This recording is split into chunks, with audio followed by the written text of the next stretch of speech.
Happy Sunday, race fans. Thank you for tuning in to the program. My name is Rory, and you are in paddock headquarters. So we have the big post-race show. The Austrian Grand Prix was held today. It was a good race. A lot going on. I'm going to give you the rundown of the points winners and then a couple of things to take away. So the first thing, the big story of the day was track limits. And this continued to be a problem from first practice all the way throughout the weekend. And it wasn't just veterans. It was rookies. It was in-betweens. Everybody had trouble with track limits. I think there was 9 drivers in the Austrian Grand Prix today that got penalized for going outside the track. So that really played a role, although not in the win, but amongst some of these battles throughout, it showed you really have to be sharp when you're approaching these turns, particularly at the Austrian Grand Prix. Turns 9 and 10 was giving a lot of the drivers a lot of trouble. I heard Alex Albon's interview after the race, and he was saying, it's just not that easy. You're going so fast. The wind can have an impact. Even a small gust can have an impact when you're really talking about millimeters staying on the track or off the track. And obviously you want to hit the line going as fast as you can. So it was very much a part of the race today, track limits, although weather did not play a part.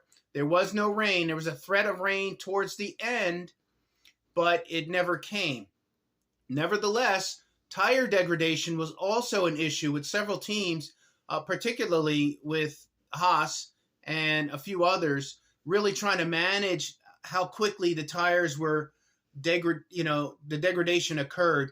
And even Lando Norris was talking about it. He had a great day today, but he was really talking about, how managing the tires played a role in the race. So he had a fast car today. We'll talk about him in a second. Those are the 2 big takeaways, getting right into it, the track limits and tire degradation. So credit has to be given. It has to be given to Max Verstappen and the Red Bull team. He led most of the race. His streak was broke because Ferrari did lead for several laps. Charles Leclerc was in the lead for several laps, but it really wasn't an issue. It was clear that Verstappen had the faster car and ultimately was going to get back up in the lead. And certainly he wins the race. And even at the end, if you saw the race, he was asking, he had about a 25-second lead on Charles Leclerc, who came in second. And he was asking about getting the fastest lap, pulling in, putting the soft tires on, and getting the fastest lap for the extra point. And it was funny because when he asked about it, the team told him, well, we got it in hand. Let's just be good, And I think ultimately they let Max do it because I think they might have been afraid he was going to do it anyway. He had 24, 25, maybe 23, 24-second lead. And, when you do that pit stop, you lose anywhere from, 18, 19, 20 seconds. And sure enough, Max pulls in, last lap or two, changes his tires. He's winning the whole race, and he ends up getting an extra point for hitting the fastest lap of the day as well. It's really, listen, I know if you're not a Red Bull fan, you are not enjoying life, but you have to admire the whole Red Bull team is just a machine right now.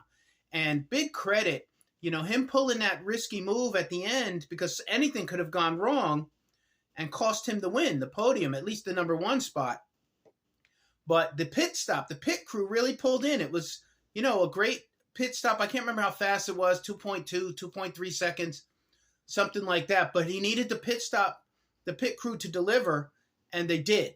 And he ends up getting the fastest lap and securing the win as well. So Red Bull deserves all the credit. Checo comes in third. He works his way up from the 15th position, which was just, if you're a Checo fan, it was great to watch. He couldn't get to second. Probably, I think a lot of the credit goes to Carlos Sainz, who ended up finishing 4th, because I think he slowed up Checo quite a bit to help his teammate. So that's where we are. Red Bull comes in first place and third place. They put on a clinic, and I want to do a shout out to the pit crew there. Great job. Ferrari comes in second and fourth. Charles comes in second. A much-needed second-place podium for them. Pretty good weekend for Ferrari. Nice bounce-back weekend. Carlos comes in fourth place. Very respectable with the points. He couldn't hit the podium, and he wasn't happy with it. But Ferrari overall has to be happy with that. So Lando Norris comes in fifth. Great, solid run. I think he got driver of the day. I would have voted for Carlos, but not for the penalty. Carlos got a track limits penalty as well. But I think Lando deserved the driver of the day. I think the fans wanted to reward him he had a fast car. He performed. He didn't make any mistakes. And he ended up with a nice points finish for McLaren. We go to Fernando Alonso. Let's do both of them. Fernando comes in sixth, and Lance Stroll comes in 10th. And I think, I'll have to watch parts of the race again, but I think the problem with Aston Martin was strategy, time and tires.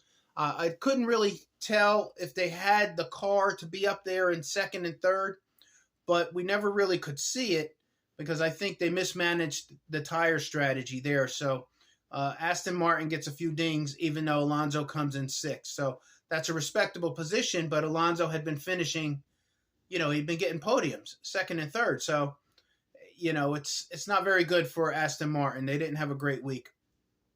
Lewis, Hamilton, and Russell. Lewis comes in seventh. Russell comes in eighth. Mercedes, I would say overall it was a bad week for them. They just didn't have the car to compete up in the front. If you saw some of the post-race interviews, and Lewis Hamilton, he's so moody. He always wears his emotions on his sleeve. I don't think he's a good interview. Quite frankly, he's a great driver. I'm not hating on Lewis, but I think he's a terrible person to interview because if he's not depressed or complaining about something, he's such a streaky driver, and he never really gives a good interview. But that being aside, Mercedes did not do well today, even though they both finished in the points. That is certainly below expectations for them. Big props to Pierre Gasly for getting in the points for Alpine. Nice run. I think he was one that got penalized for hitting track limits, but he still finished in the points. And Lance Stroll finishes 10th. So those are your top 10 points finishes. You know it. You watch the race. Max Verstappen, Charles Leclerc, Sergio Checo Perez comes in third. Carlos Sainz comes in fourth. Lando Norris comes in fifth. Fernando Alonso, sixth. Lewis Hamilton, seventh. George Russell, eighth. Pierre Gasly, ninth. Good job for him. And Lance Stroll. So that's kind of where we are. I just want to do 2 more points for the big post-race show because I think the story really is good news for Ferrari. Incredible dominance continues for Red Bull. Great job by Lando. But I want to point out that Williams did good today as well, too. So Williams, both cars, they did not finish in the points. But Albon finished 11, and Logan Sargent, who really needed a strong performance, comes in 13th. Now, they both got track limit penalties as well. But like I said, everybody was getting track penalties. So the fact that Logan Sargent ended up coming in 13th, even though he got the track penalty for track limits, I still want to give him an attaboy for a nice showing. And Williams continues to really improve, I think, on their program. They're going to be pretty far away from week 1 to, race 23 when we finish this season. Other than that, it was a great race. We have racing next week. We don't have any breaks. We got 3 more races in a row, which is going to be exciting. And 3 things we're waiting on. If you watch till the end of this video, I want to say I appreciate you. But there is still the tire tender, the contract for who gets the tires between Pirelli and Bridgestone. We are still waiting on any announcement for a new team, announcement for who would get, at least to move in the next stage of the process, to be the 11th team on the grid.